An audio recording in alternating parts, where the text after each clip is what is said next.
हम तीनों की जाति एक ही है, अग्नि की, गाय की और ब्राह्मण। अग्नि से पूछा गया कि आप पुरोहित हैं, अग्निमीड़े पुरोहितम, वेद का पहला मंत्र है ऋग्वेद का। अब यहां तक तो ठीक है, यहां से आगे जो बात कह रहे हैं उसमें सुनो, ध्यान दे करके सुनो, कान खड़े हो जाएंगे। आगे अग्नि भगवान कह रहे हैं, बृहद अनुवाद सहित जो महाभारत के 6-7 खंडों में प्रकाशित है, उसमें देखना, उसमें 125वें 126वें अध्याय में धर्म संसद का वर्णन है। धर्म के संबंध में सब अपने अपने विचार व्यक्त कर रहे हैं।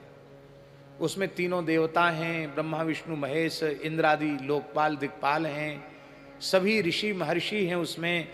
अब महाराज जी कहाँ तक कहें, उसमें गौ माताएं भी हैं उस धर्म सभा में। गौ माताओं से पूछा गया कि आप धर्म का सार बताओ, तो गौ माताओं ने जो हम श्लोक बोलते हैं प्रायः, बहुले समंगे ह्यकुतो भये च क्षेमे च सख्ये वही भूयसी च यथा पुरा ब्रह्मपुरे सवत्सा शतक्रतोर वज्रधरस यज्ञे भूयस्या विष्णुपदे स्थिताया विभावसोच्चापि पथे स्थिताया देवास सर्वै सह नारदेन प्रकुर्वते सर्वसहिति नाम मंत्रे नैते नाभिवंदेत यो वै विमुच्यते पाप कृतेन कर्मणा लोका नवाप्नोति पुरंदरस्य गवाम फलम चंद्रमसो द्युतिंच एतम ही मंत्रम तदिशाभिजुष्टम पठेतु यह पर्वस गोष्ठ मध्ये न तस्य पापम न भयम न शोकम सहस्र नेत्रस्य जयाति लोकम। जल्दी जल्दी हमने पढ़ दिया है, इसका भाव कई बार सुना चुके हैं इसलिए सुनाना नहीं है। गो माताएं कह रही हैं कि गोष्ठ में जाकर मेरे पवित्र 7 नामों का कीर्तन करना यही धर्म का सार है।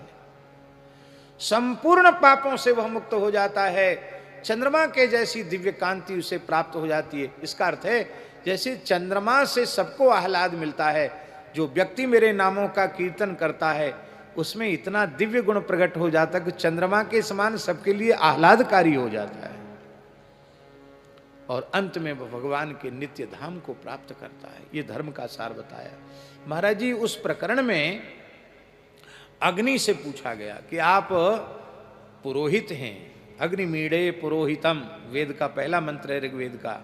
अग्निम ईड़े, ईड़े माने ईड़स्तुतौ, हे अग्नि हम आपका स्तवन करते हैं, आप देवताओं के पुरोहित हैं। अग्नि से कहा, तो महाराज जी अग्नि ने जो बात कही है, अग्नि ने कहा गौ ब्राह्मण और मैं अग्नि, हम तीनों एक ही तत्व हैं, हम तीनों की जाति एक ही है, अग्नि की, गाय की और ब्राह्मण की। इसलिए अग्नि का आदर करना, ब्राह्मण का आदर करना, गाय का आदर करना, यही सनातन धर्म का सार है। अब यहां तक तो ठीक है, यहां से आगे जो बात कह रहे हैं उसमें सुनो, ध्यान दे करके सुनो, कान खड़े हो जाएंगे। आगे अग्नि भगवान कह रहे हैं, जो मूढ़ मनुष्य अग्नि को, ब्राह्मण को और गाय को पैर से स्पर्श करता है, उस व्यक्ति के संपूर्ण शुभ कर्म नष्ट हो जाते हैं, पुण्य नष्ट हो जाते हैं, वह अपने पूर्वजों के सहित नरक में चला जाता है। पूर्वजों के सहित, पुरखों के सहित नरक में जाता है। और नरक में भी जब सजा पूरी होती है तो वहां भी यमराज के यहाँ भी धर्म का निर्णय करने वाले कुछ ऋषि मंडली है, यमलोक में भी। तो ऐसे वैसे किसी को बरी नहीं किया जाता, ऋषियों से कहा जाता है, वहाँ के वकील बैरिस्टर सब ऋषि ही हैं धर्म विषयक। तो यमराज कहते भाई ये बात है, इसको मुक्त करना चाहिए कि नहीं, इतने 1000 साल इसको इतने लंबा समय अमुक अमुक नरक में व्यतीत हो गया है, अब इसकी छुट्टी होनी चाहिए कि नहीं।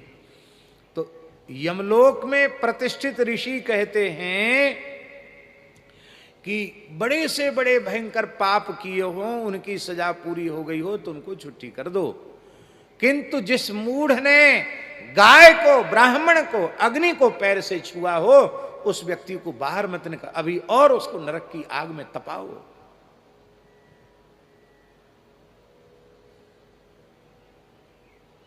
पैर से ठुकराना नहीं, किसी प्राणी को पैर से नहीं ठुकराना। सब में भगवान विद्यमान है। हमारी भावना तो यहाँ तक है कि चेतन नहीं अचेतन में भी भगवान, भगवान की सत्ता कहीं कम है क्या, कहीं ज्यादा है। समोहम सर्वभूतेषु। अब समोहम सर्वभूतेषु का अर्थ क्या है? जितना चेतन में है उतना ही अचेतन में है। चेतन अचेतन तो हमारी बुद्धि का भेद है, इसलिए किसी का भी तिरस्कार नहीं करेंगे। बोलो भक्तवत्सल भगवान की। हम में एक दोस्त था महाराज जी, स्नान के बाद कॉपीन को और गमछे को पैर से किनारे कर देते थे। तो एक दिन स्नान करते करते मेरे भाव आए कि बताओ, कहाँ तो हम बोलते हैं कि सब में भगवान है, ये गमछा हमको इतना सुख देता है और ये लंगोटी हमारी मर्यादा की रक्षा करती, इसको पैर से खींचते हैं तो बहुत गलत बात है। तो सुनेंगे तो आपको हंसी आएगी। हमने सिर रखकर प्रणाम किया और कहा आज से ऐसा अपराध नहीं करेंगे। वो दोष उसी दिन से छूट गया। हाथ से उठाकर रखते हैं, कभी किसी वस्तु को पैर से नहीं खींचते।